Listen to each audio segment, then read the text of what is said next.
नमस्कार, लोकमंच न्यूज देख रहे हैं आप। मैं हूं आपके साथ सुरभि राजपूत। बुलेटिन की शुरुआत कर रहे हैं बड़ी खबर के साथ। बड़ी खबर आपकी टीवी स्क्रीन पर राजधानी से आ रही है, लखनऊ से।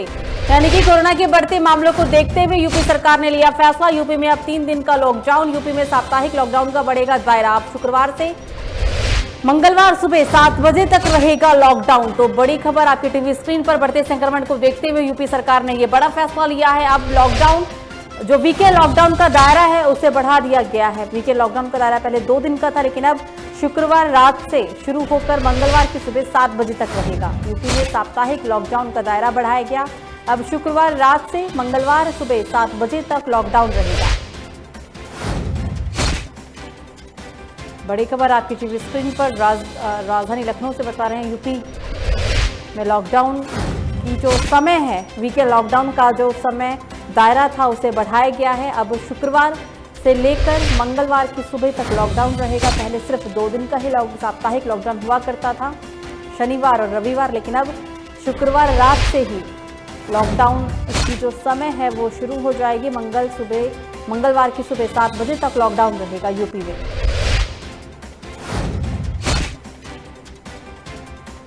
बढ़ते संक्रमण पर रोक लगाने के लिए, संक्रमण की रफ्तार पर अंकुश लगाने के लिए ये बड़ा फैसला यूपी सरकार ने लिया है और इसी के तहत लॉकडाउन की समय सीमा को बढ़ाई गई है। साप्ताहिक लॉकडाउन अब 2 दिन नहीं बल्कि 3 दिन का होगा।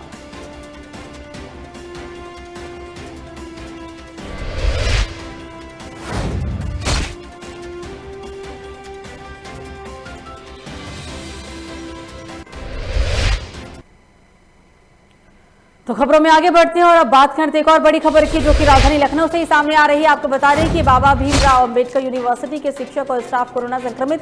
22 टीचरों समेत यूनिवर्सिटी के बाकी स्टाफ कोरोना संक्रमित। ज्यादातर संक्रमित घर पर ही है, क्वारंटाइन। तो बड़ी खबर आपकी टीवी स्क्रीन पर राजधानी लखनऊ से। आपको बता दें कि बाबा भीमराव अंबेडकर यूनिवर्सिटी के शिक्षक और स्टाफ कोरोना संक्रमित पाए गए हैं, जिसमें 22 टीचर और तमाम यूनिवर्सिटी का जो स्टाफ है वो कोरोना संक्रमित है। ज्यादातर संक्रमित मरीज घर में ही क्वारंटाइन है।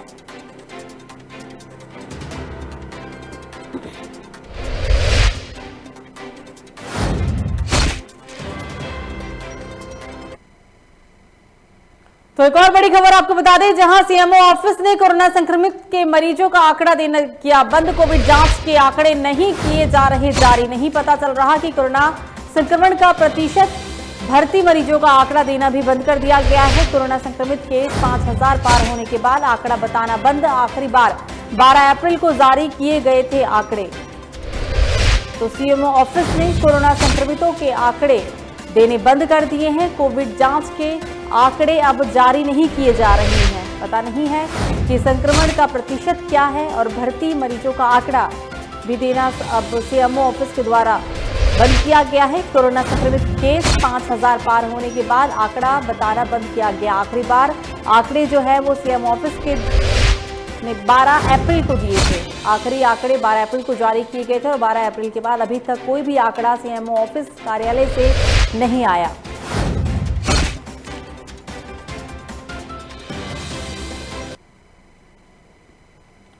खबरों में आगे बढ़ते हैं और अब बात करते हैं एक और बड़ी खबर की, जो कि राजधानी लखनऊ से ही सामने आ रही है, जहां पीजीआई की 4थी मंजिल से कूदकर कोरोना मरीज की दी जान। पीजीआई में डायलिसिस पर था मरीज। इलाज के दौरान मरीज हुआ था संक्रमित। सीतापुर का रहने वाला मृतक कमल किशोर। तो बड़ी खबर और दर्दनाक खबर राजधानी लखनऊ से आ रही है, जहां पीजीआई अस्पताल में कोरोना के मरीज ने 4थी मंजिल से कूदकर जान दे दी है। पीजीआई में डायलिसिस पर मरीज था। इलाज के दौरान व्यक्ति संक्रमित हुआ था। सीतापुर का रहने वाला व्यक्ति ने कोरोना संक्रमित होने के बाद पीजीआई अस्पताल के 4थे मंजिल से कूदकर अपनी जान दे दी।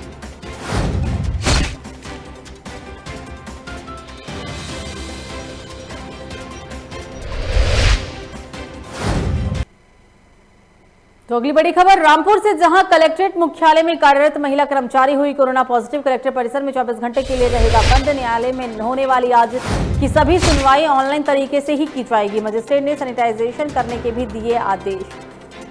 24 घंटे के लिए कलेक्ट्रेट मुख्यालय को बंद कर दिया गया है। संक्रमित महिला के संक्रमित होने के बाद ये फैसला लिया गया और अब कलेक्टर ऑफिस को सैनिटाइजेशन भी किया जाएगा।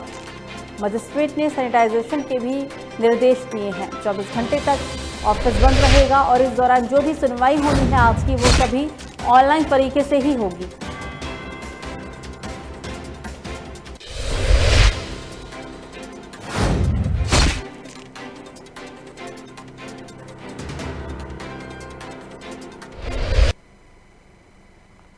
तो अगली बड़ी खबर कासगंज से, जहां कोरोना टेस्ट कराने के लिए प्रत्याशियों और एजेंटों की उमड़ी भीड़। कोरोना गाइडलाइन की उड़ाई गई धज्जियां, नहीं दिखी 2 गज की दूरी, मतगणना एजेंट बनने के लिए जरूरी कोरोना नेगेटिव रिपोर्ट। मौके पर पहुंची पुलिस ने संभाली व्यवस्था।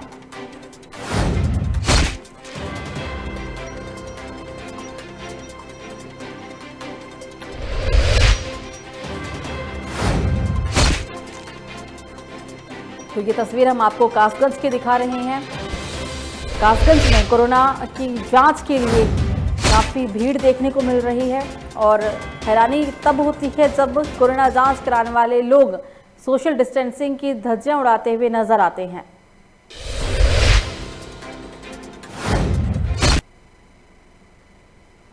खबर आगरा से, जहां सालों से बंद अग्रवाल गैस प्लांट को शुरुआत करने के लिए आर्मी और एयरफोर्स की मदद ली जा रही थी, जिसमें सेना ने बंद प्लांट को दोबारा से चालू करा दिया है। यहां जिले का दूसरा प्लॉट है और जो एयर से ऑक्सीजन तैयार करके प्लांट से 1600 सिलेंडर की रिफिलिंग भी की जा सकेगी। जिलाधिकारी प्रभु नारायण सिंह ने कहा है कि इस ऑक्सीजन प्लांट के शुरू होने से आगरा में ऑक्सीजन से राहत मिल सकती है।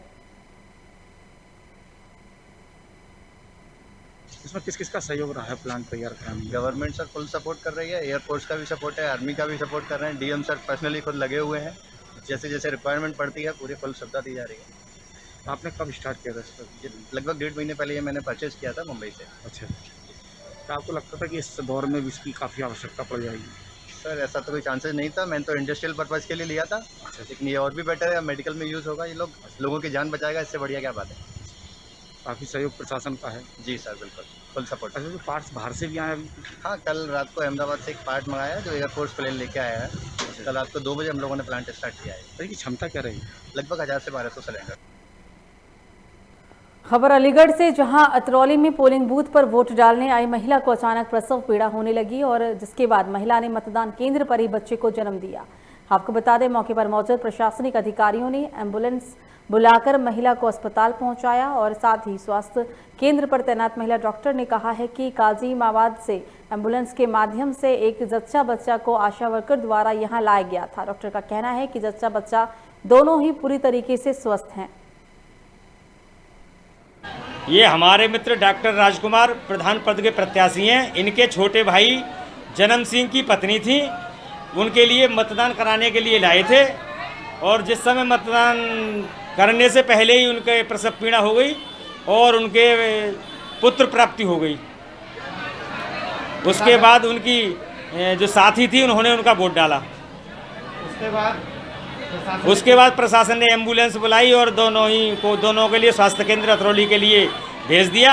अब दोनों बच्चा और उसकी माँ दोनों स्वस्थ हैं। कंडीशन थी, वो मरीज आया एम्बुलेंस में, हमारी आशा लेके आई और उसको थोड़े टाँके थे, वो टाँके लगा दिए और बच्चा भी स्वस्थ था और बच्चे को हेपेटाइटिस और पोलियो भी दी। उसके बाद वो चाय बिस्किट खाया, मरीज सही था और वो अपनी इच्छा से 2 घंटे के बाद वो अपनी इच्छा से अपने घर ले गए।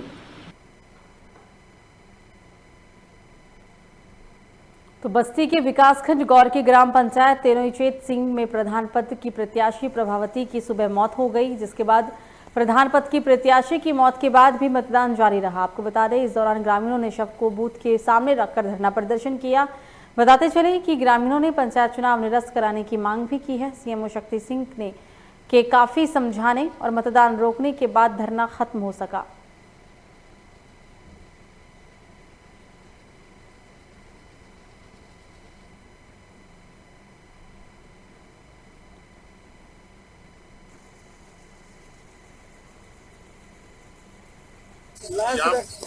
जाम की जो है यहाँ जाम की कोई स्थिति नहीं है। यहाँ पर जो है प्रधान पद का प्रत्याशी की डेथ हो गई है, जिसकी वजह से प्रधान पद का चुनाव यहाँ पर बाधित कर दिया गया है। दोनों बाकी जिला पंचायत सदस्य और बीडीसी का चुनाव जारी है, वहाँ पर बाकी लोगों का चुनाव चलता रहेगा। प्रधान पद का पुनः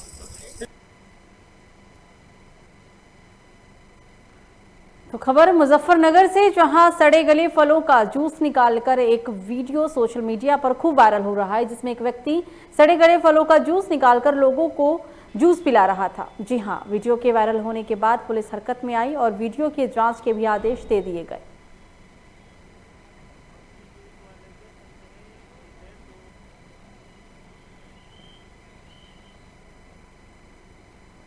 तो खबर संभल से, जहां पंचायत चुनाव के मतदान के दौरान एक कर्मचारी अचानक से बेहोश हो गया, जिसमें बताया जा रहा है कि वार्ड नंबर 12 में बंटी नामक मतदान कर्मी की अचानक तबीयत खराब होने की वजह से वो बेहोश हो गया। वहां मौजूद टीम की मदद से मतकर्मी बंटी को होश में लाया गया।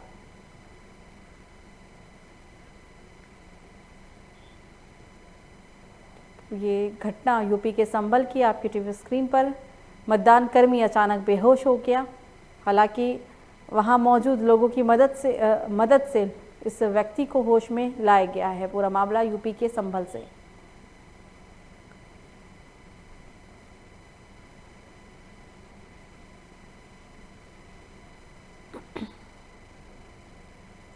महाभारत का युग चला गया, लेकिन पत्नी को जुए में दांव पर लगाने का शर्मनाक कारनामा आज भी जिंदा है। ये घटना कहीं ना कहीं क्रांतिकारियों की धरती मेरठ की है, जहां एक शराबी पति ने अपनी पत्नी को जुए में हार गया और कलयुग का दुशासन बन गया। महिला को जबरदस्ती अपने साथ ले जाने की कोशिश करने लगा, लेकिन शुक्र है कि महाभारत युग की तरह आसपास के लोग चुप नहीं रहे। जब महिला को शोर मचाकर मदद की गुहार लगाई तो आसपास के लोग इकट्ठा होने लगे, जिसे देख आरोपी मौके से फरार हो गया। आपको बता दें, महिला ने अपने पति के खिलाफ नौचंदी थाने में तहरीर दी है। फिलहाल पुलिस ने महिला को जांच कर कार्रवाई करने का आश्वासन भी दिया। सवाल ये उठता है कि आखिर कब इंसान स्त्री को सामान समझना बंद करेगा।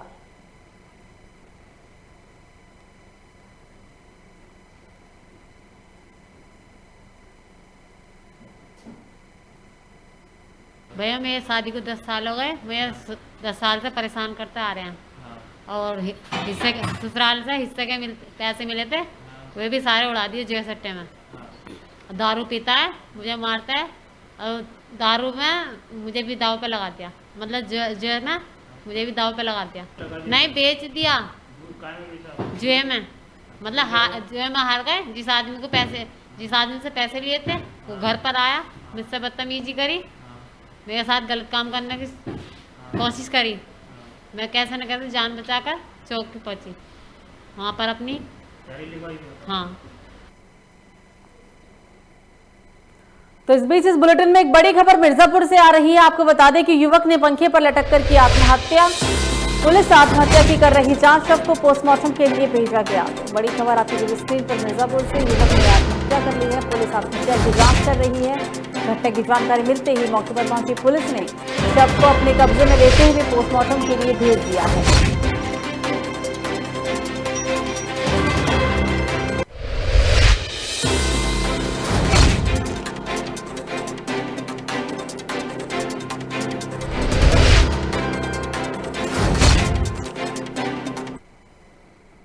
तो एक और बड़ी खबर है अलीगढ़ से, जहां फर्जी मतदान को लेकर जमकर हुआ बवाल। मतदान केंद्र से मतपेटिका लूटकर हुए दबंग फरार। आक्रोशित भीड़ और पुलिस ने जमकर हुआ पथराव में पुलिसकर्मी हुए घायल। पुलिस ने मतपेटिकाओं को खेत से किया बरामद। घंटों बाधित रही वोटिंग प्रक्रिया। मौके पर पहुंचे एसडीएम और एसपी ग्रामीण अकराबाद थाना क्षेत्र के आलमपुर मतदान केंद्र का ये पूरा मामला।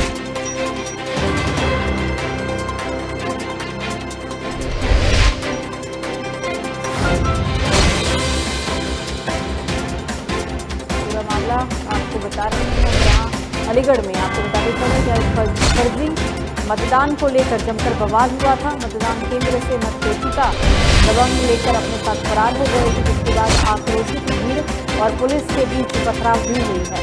जिसमें आप देख सकते हैं ग्रामीण पुलिस की गाड़ियों पर पथराव कर रहे हैं और इस पथराव में कई पुलिसकर्मी घायल हुए हैं। पुलिस ने मतपेटिकाओं को खेत से बरामद कर लिया है। हालांकि इस पूरे बवाल में कई घंटों तक वोटिंग प्रक्रिया बाधित रही। मौके पर पहुंचे एसडीएम और एसपी ग्रामीण पहुंचे और उसके बाद पूरे मामले को शांत करवाकर दोबारा से मतदान की प्रक्रिया शुरू की गई। पूरा मामला बताते चले अकराबाद थाना क्षेत्र के आलमपुर मतदान केंद्र का है।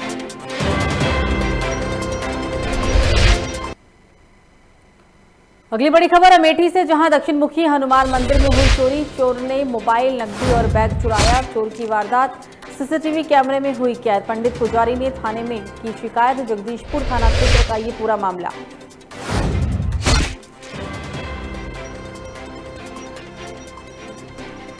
मेरठ की पूरी घटना बता रहे हैं आपकी टीवी स्क्रीन पर। मंदिर में चोरी की घटना को अंजाम दिया है चोरों ने और पूरी जो वारदात है वो सीसीटीवी कैमरे में कैद हो गई है। मंदिर के पुजारी ने पुलिस में जाकर इस बात की तहरीर दी, जिसके बाद पुलिस मामले की कार्रवाई कर रही है।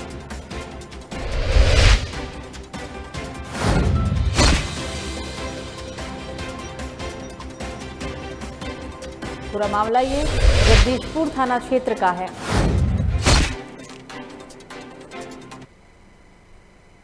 तो एक और बड़ी खबर बहराइच से आपकी टीवी स्क्रीन पर। आपको बता दें, मतदान केंद्र पर दबंगों ने जमकर मचाया उत्पात। पोलिंग बूथ को कैप्चर कराने का दबंगों ने किया प्रयास। फर्जी मतदान को लेकर दो पक्षों के बीच मारपीट। मारपीट में 1 दर्जन से ज्यादा लोग हुए घायल। इस मारपीट में 12 लोग से भी ज्यादा घायल हो गए हैं। फर्जी मतदान को लेकर ये पूरा उत्पात मचाया गया है। पोलिंग बूथ को कैप्चर करने का दबंग प्रयास कर रहे थे और इसी दौरान दो पक्षों के बीच जमकर मारपीट हुई है। फर्जी मतदान को लेकर दो पक्षों में जमकर मारपीट हुई है। मारपीट में 12 से भी ज्यादा लोग घायल हुए हैं। पूरा मामला बहराइच से।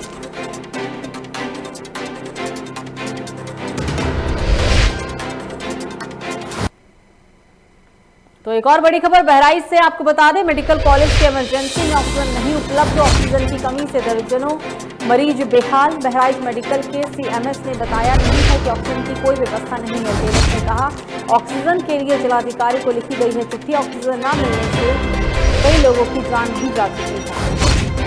प्रदेश में ऑक्सीजन की कमी की खबरें आम सी हो गई है। मानो बहराइच के भी एक अस्पताल का यही हाल है। ऑक्सीजन खत्म हो चुका है और ऑक्सीजन की कमी से कई मरीजों की जान भी चली गई है। उन्होंने कहा है कि ऑक्सीजन के लिए जिला अधिकारी को चिट्ठी लिखी गई है। बहराइच मेडिकल कॉलेज के सीएमएस ने नहीं बताया उन्होंने लोगों को कि ऑक्सीजन खत्म हो चुका है। ऑक्सीजन खत्म होने की वजह से कई मरीजों की जान चली गई।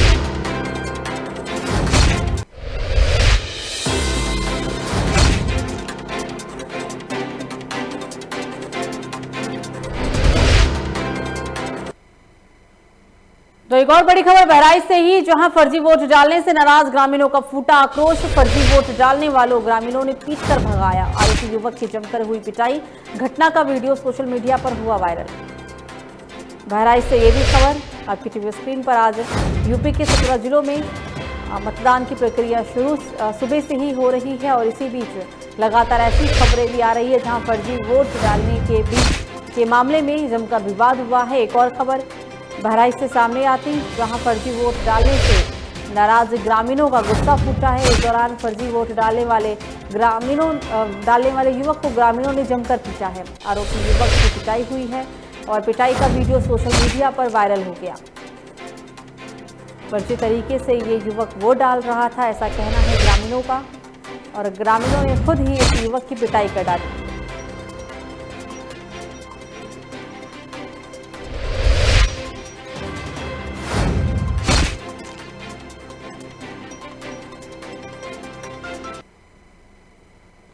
फर्रुखाबाद से एक बड़ी खबर आपको बता दें कि चुनाव अधिकारियों की बड़ी लापरवाही सामने आई है। पत्र से चुनाव चिन्ह न होने से मतदान रुका। चुनाव चिन्ह न होने की जानकारी पर पहुंचे प्रत्याशी के एजेंट ने किया हंगामा। चुनाव चिन्ह न होने पर अधिकारियों से मतदान रुकवाने की कही बात। प्रत्याशियों के एजेंट का आरोप 65 मतदाता डाल चुके हैं वोट। शाहबाद ब्लॉक के कन्हैया संत बूथ संख्या नंबर 23 का ये पूरा मामला है। प्रत्याशियों ने एजेंट पर हमला किया है। चुनाव चिन्ह न होने पर अधिकारियों से मतदान रुकवाने की बात भी कही गई। प्रत्याशियों के एजेंट का आरोप है कि 65 मतदाता वोट डाल चुके हैं। शाहबाद ब्लॉक के कन्हैया संत बूथ संख्या 23 का ये मामला है।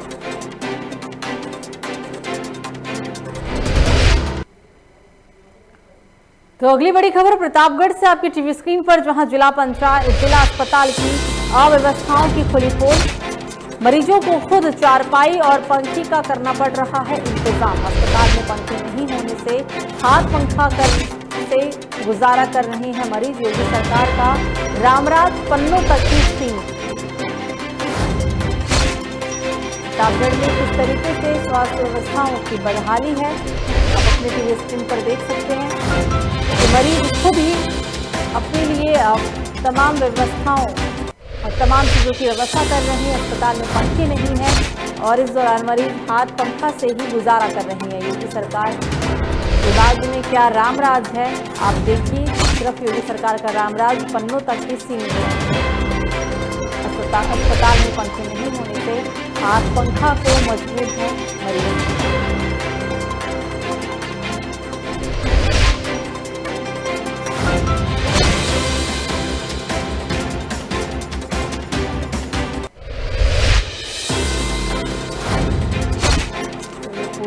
पूरा मामला यूपी के प्रतापगढ़ से जिला अस्पताल की अव्यवस्थाओं की यहाँ पोल खुली है। मरीजों को खुद चारपाई और पंखे का इंतजाम करना पड़ रहा है। चारपाई का इंतजाम मरीज खुद अस्पताल में दाखिल करते हैं, मरीज के परिजन करते हैं। योगी सरकार का रामराज आपके टीवी स्क्रीन पर।